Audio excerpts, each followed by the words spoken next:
20万左右的混动 SUV， 一个是老炮唐 DM-i， 一个是刚刚打破了世界吉尼斯纪录的风云 T10， 这两台车该怎么选啊？今天我们就从实测的性能和能耗数据以及价格这几个方面来对比分析。首先，我们做了加速性能测试啊，0-100加速上风云 T10呢还是稍微快一点点，但这两台车呢都是能够满足家庭使用的，这两台车都是2驱版的车型啊。如果你要觉得追求更高的性能的话，它们都是有4驱性能版车型的，0-100加速可以做到4秒多。同时，我也做了200米的加速测试，我们重点来看一下200米的尾速啊，因为这个最能直观的反映出这两台车它们的中后段的动力表现到底是怎么样的。在尾速上面，风云 T10确实要高出很多的。为什么？2个原因，一方面就是动力确实要更强一些，那另外一方面呢，就是3档 DSG 是功不可没的，因为更多档位选择在后段加速的时候能够保证你充足的动力输出，所以在日常超车开起来的话，风云 T10呢会更加的轻松一些了。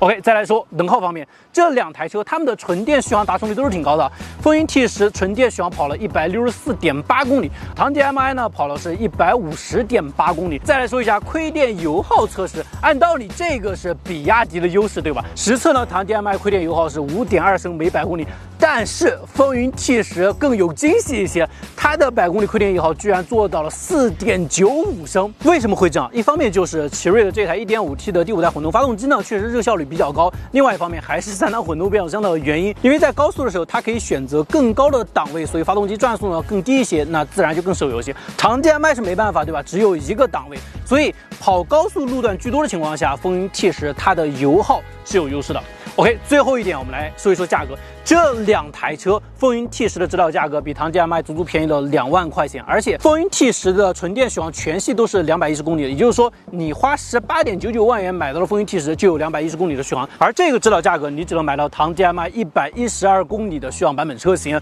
当然了，如果你想要买到200公里续航版本车型呢，那你的指导价格已经来了21.98万了。那这样一来一回的话，其实价格上就差了好几万了。在价格更便宜的情况下，性能更强，续航更长，同时还有非常低的油耗，那你们说谁的性价比更高一些呢？